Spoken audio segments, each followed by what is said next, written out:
Fell Burgundy Iris for Moses Cleveland's Canterbury Tales. Book 9, line 2449. What broth to spoil and cook to spite, a feller froth but cooked upright, haps better for to spill upon the coals.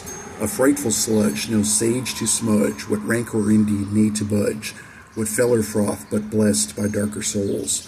What feller froth to skim the dross, what caked and bake atop the broth, what stinking filth sticky to stain the skin, what glue to stain by touch begot but bubbling in the cauldron pot, what vapors tugging, drawing fingers in, indecent filth reeking of doom undulating on up the spoon, creeping, crawling, drawing to one's doom, it drawing up the label now, it ambulant, don't ask me how, but beaten back into the pot with broom. What darkness brews, go fetch the lid, secure it tight, what omens bid, what fates and omens blight to bid escape, what fates and omens for to call, what misfortune for to befall, what leaden dark upon one for to drape, what leaden dark for to console, would surely drive one up the pole, but ominous, invigorating not, a splendid mess for to down dress, an omen fell for to digress, beguiling bade the bold, and thee begot.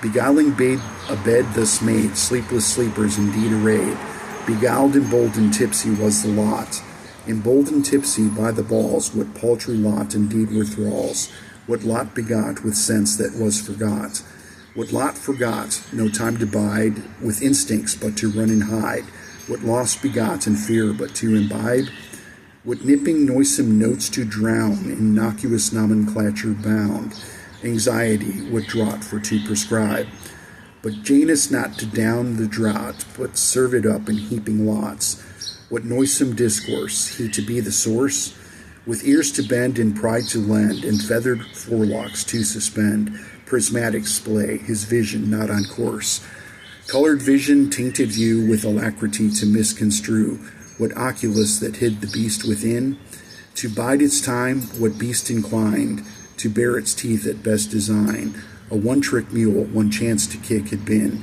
the viaduct to rule the day at ever deep, the swamps at bay, where pitch was mined for torches and in kind, for roofs to shield but from the storm, and arrows true by feather borne, and boats and ships and leaks but for to find, what blackened depths infernal been of vermin said to dwell within, beasts and creepers in darkness for to dwell, caterwauls and bulbous eyes, and noxious vapors for to rise, the swamps of ever deep, a living hell.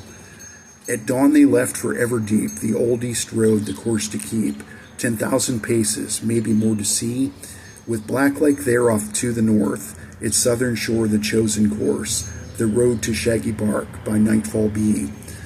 And the ancient cobbles paving stone, the well-worn ruts of cartwheels borne, the grass which grew between the stones to spread, the ancient cobbles worn by age, a distant early warning gave, of ancient perils, destiny to wed, of ancient perils bound for bliss, and ignorance nigh for to miss, ignorance nigh for to recompense, resentment, spite, and baleful glows, and ancient spirits to forego, redundant spite, and air to lend suspense, existence not remembered though, eternity so long ago, a bucket of spite born from an ancient drop, a sum of unlife vast you know, born of that moment long ago, of spite thus rife, injustice near to stop, a warning thus for wayward souls, for wayward spirits ere to know, redundant loss ere ever for to find, a demurrage to travel light for wayward souls indeed despite, O ancient souls, with but an axe to grind.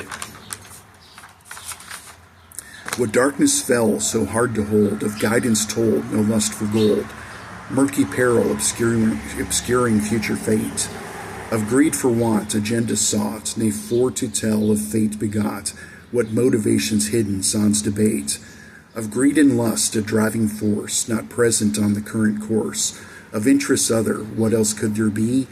Catania wondered at the sight, as wallowed Janus in his might, for in her mind the wrong bells were ringing. What warnings bide but for to hide the wrongness felt within her stride? 'Twas something off, no question there to ask. Ambled abash on down the road, no abajur but for to hold. The churlish heat would mock the slightest task. The churlish heat but for to play, the sun was indeed hot that day. Churlish ramifications ere to pass. The sun beat down on crimson ground, no refuge there for to be found. Oppressive forces indeed to be crass. Of Janus, though, which way to go, his card to play, but when to know, a silent threat, his presence to abide. Of tolerance indeed with grace, what fellness wrought, but for to face, oppressive heat, oh, but for to subside. Of girdles tithed and corsets filled, over which buxom breast did spill, and girdled lust, ne'er from the heat did want. And Janus, though, for want of rest, his waning resolve put to test, his mettle bested by a woman not.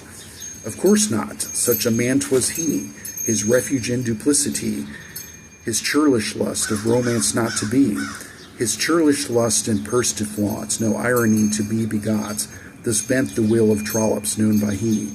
Of Trollops' will for not to bend, debauchery nay to descend, a pious pass indeed with crass submission, but buxom man to be inclined heard vulgar discourse, the behind, what comprehension vague without admission, what sordid comprehension know, the explanation to forego, defied the crass ambivalent submission, of notes to play and words to say, restitution before the fray, once paid, no stay in word or preposition. All this, though, Catania knew, no motivation to misconstrue, the intent of Janus ne'er to subside. The crass intent left Janus bent, inclined in anger for to vent, no scabbard for to sheath his sword abide, no scabbard for to sheath his sword in angst at being thus ignored. What raving, craven lunatic at large, what raving and petulant swoon, born not of cycles of the moon, disconsolate and daring from afar, but efforts for to break her stride, and decency for to abide, the heat indeed to foster a submission, what heat indeed appellant note, suspended motion for to gloat, philology indeed in a remission. 51326. Yeah, I've been staying away from this, like posting with commentary. There's been so much going on in the past year. Things have been kind of crazy. You got Harvey Weinstein and Chinese intelligence, and him trying to pull strings with the, basically the House Judiciary Committee. That's where the whole cover-up with Eric Smallwell was. And, like I said, there's an assist there from Chinese intelligence. That's probably not the least bit of concern. Then you got the Epstein files, which have finally been disclosed in the federal law that backs that. A lot of that I haven't been talking about. It goes back to 2015 when my half-sister was found deceased, in quotes, dead.